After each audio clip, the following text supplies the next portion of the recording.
Nah, Jokowi mengatakan IP saya tidak ada 2. Oke. Itu perkataan dari mulutnya dia loh ya. Oke. Saya ini karena cinta kampus. Iya. Bla bla. Nah, pertanyaan saya adalah ini asal-usul bagaimana sih Mas? Apakah tiba-tiba iseng ini Jokowi jasanya palsu enggak sih? Itu asalnya seperti apa sih kok? Nah, itu. Semua Banyak sudah penasaran itu. Semua sudah terbuka sebenarnya. Ya. Jadi tahun 2013 itu ada sebuah diskusi yang dilangsungkan di UII. Universitas Islam Indonesia di Yogyakarta. Dihadiri oleh Jokowi, oleh Prof. Mahfud MD, kemudian ada juga Buya Syafi'i Ma'arif. Moderatornya Mbak Rosi. Waktu itu diskusi, kemudian ada candaan di diskusi itu. Wah, ini IP-nya berapa nih kalau untuk capres gitu. Waktu itu Jokowi masih gubernur DKI. Ya. Nah, kemudian Pak Prof. Mahfud mengatakan IP saya 3,8. Wah, hebat. Nah, Jokowi mengatakan IP saya tidak ada 2. Itu perkataan dari mulutnya dia loh ya. Kalau kemarin tiba-tiba dalam Barreskrim itu ada lembar yang katanya itu adalah lembar KHS ya atau itu IP kumulatif, ya berarti ada yang bohong.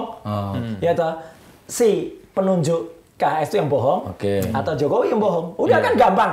Ya kan gitu, nggak usah nyari orang lain itu. Sudah ada satu kebohongan berarti. Nah, dari situ Mas, kita jadi berpikir, loh, kalau IP-nya di bawah 2, kalau kita pernah kuliah, ya, kita akan mengerti IP di bawah 2 itu nggak bisa ngambil SKS setahun kredit semester, itu lebih dari 15. Berarti selesainya nggak mungkin 5 tahun. Mas Roy berpikir itu tuh kapan? 2013 kan masih menteri juga Mas Roy. Oh iya. Saya memang tidak waktu itu saya biarin aja. Itu orang-orang yang sudah mulai ribut, makanya di Twitter waktu itu namanya masih Twitter ya, sudah banyak mempertanyakan itu dan bahkan menghitung. Tadi itu. Kalau dia ngambilnya hanya 15 SKS-nya, berarti 1 semester itu bisa ngambil 15, maka kalau 2 semester itu 30. Untuk mencapai orang di S1 itu harus 148 sampai dengan 150-an. Lebih dari 5 tahun. Apalagi ini fakultas eksak. Bahkan di UGM itu, kalau IP kurang dari 2, itu pada level 2 tahun ke sarjana muda, kalau dulu masih ada sarjana muda ya, itu akan dievaluasi, bahkan mungkin drop out dia, disuruh DO atau suruh pindah. Gitu loh. Makanya itu pun jadi temuan baru sekarang yang sekarang udah ada Profesor Yusuf Henuk ya, yang dia mulai melihat, loh kok kemarin itu SPP-nya hanya sampai semester keempat gitu, semester 2 gitu. SPP-nya Jokowi. Ya, yang lain mana gitu kan. Jangan-jangan dia hanya sampai semester itu gitu kan. Mungkin kopi kan. Ya, patut diduga dia memang hanya sampai semester itu, kata Prof. Yusuf Henuk. Tapi kembali ke tadi. Jadi ketika 2013 itu mulailah dari mulut dia sendiri isu ini sebenarnya berkembang. Karena dia memancingkan rasio atau akal sehat masyarakat, di mana harusnya kalau orang dengan IP 22 itu bisa kemungkinannya DO atau di atas 5 tahun. Yang menarik, kan kemudian orang melihat ya, dia selalu cerita masuknya tahun 80, lulusnya 85. Bahkan kemarin ada menarik lagi kalau dari hasil itu. Nanti kita challenge lagi. Katanya KKN-nya 83. Berarti 3 tahun KKN. Itu nggak masuk akal. Karena orang KKN itu biasanya dia IP sudah SKS-nya sudah hampir 100 dan biasanya sudah 4 tahun baru bisa KKN. Ini 3 tahun kalau sudah KKN tuh jangan-jangan bukan KKN kuliah kerja nyata, tapi kolusi korupsi dapat semua. Jangan-jangan. Nah, dari situ berkembanglah banyak kemudian dugaan-dugaan, ramalan. Dulu ada yang kalau di internet itu ya, kalau di Twitter tuh ada yang namanya Andini lah, siapalah dulu. Terus ada apa gosip apa, X apa, opposite apa. Saya senyum aja dulu. Sampai kepada seseorang yang serius, yang membuat buku. Namanya Bambang Trimulyono. Nah, Bambang itu membuat buku, cuman mulailah di situ sebenarnya kalau saya lihat kriminalisasinya. Orang bikin buku, ya jawab dengan buku. Tidak orang bikin buku kemudian ditahan. Itu kan tiba-tiba dia ditahan dengan pasal pencemaran nama baik, bahkan pencemaran nama baik dulu. Tidak kena pencemarannya karena ijazahnya tidak pernah dihadirkan di persidangan ya sampai sekarang. Tiba-tiba dia dicokok dan ditahan sampai dengan kemudian ujung-ujungnya pun ketika putusan MA di kasasi, dia malah kena penyebaran agama malah. Karena dia sempat dengan Gus Nur itu melakukan namanya sumpah mubahalah.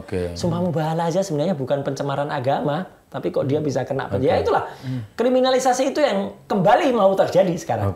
Itu. Nah, Mas Roy itu masuk di mana karena ngelihat itu siapa tadi? Enggak, saya sebenarnya baru di ujung. Di ujung itu. Iya. Di ujung. Jadi ketika kemudian ini masuk 2024 ya. itu kan akhir tahun 2024. Ada kelompok namanya TPUA.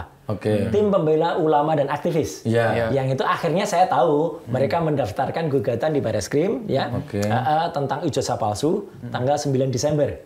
Nah, jadi ketika mereka masuk ke situ, saya pun juga belum diajak apa-apa, ya gitu. Artinya memang belum mereka mulai masukkan bukti-bukti belum ada. Nah, menariknya tanggal 15 Maret ada seorang pakar digital forensik yang dari Bali G itu kemudian datang ke UGM. Kemudian dia melakukan penelitian, dia beruntung karena dia menemukan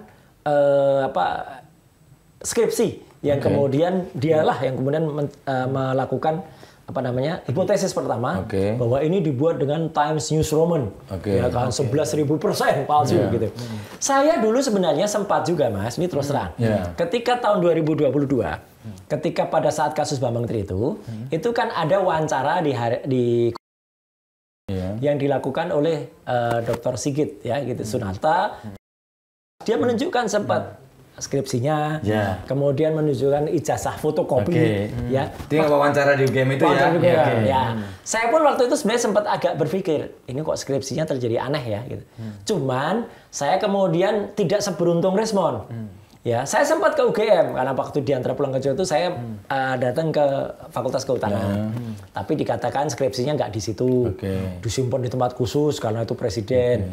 Ya udah, pokoknya nggak nemu lah gitu. Nah, keberuntungan Dr. Resmond kemudian menemukan itu gitu. Jadi dia terus buat hipotesis pertama. Nah, dari situ kemudian setelah dipublish meledaklah itu hipotesis dia. Dari situlah saya kemudian melihat lah ini ada objek yang kemudian menarik nih karena Dr. Resmond sudah menyatakan melihat sendiri itu. Sama TPUA kemudian beliau dijadikan ahli. Gitu kan, dengan analisisnya. Saya kemudian juga baru diajak karena saya ikut menilai, saya ikut membenarkan apa yang disampaikan dokter karena masuk akal. Kita sesama peneliti harus begitu. Meskipun ini perlu dicatat ya. Ini perlu dicatat.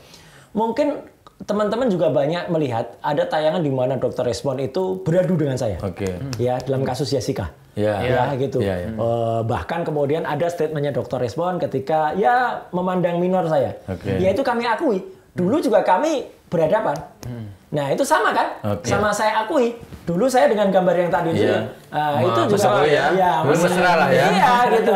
Bahkan saya lah yang dulu menyetir mobil SMK itu yang katanya itu mau diproduksi 6.000 tapi goib itu. Ya. Dulu kan termasuk dalam tanda kutip salesnya ini Mas Roni. Iya, karena dia nggak naik SMK itu malah dia naik pesawat. Tapi kan pencitraannya kan waktu itu seolah-olah dia naik SMK dari Solo sampai Jakarta. Enggak, yang naik SMK itu saya sama Pak Rudi. FX Rudi Solo. Ya, itulah saksi sejarahnya. Dan kami nungguin itu di Balai Uji Serpong emisi dari mulai tidak lulus sampai dengan lulus. Jadi kami waktu itu serius ingin membantu itu loh supaya SMK ini benar jadi. Ternyata dikibulin.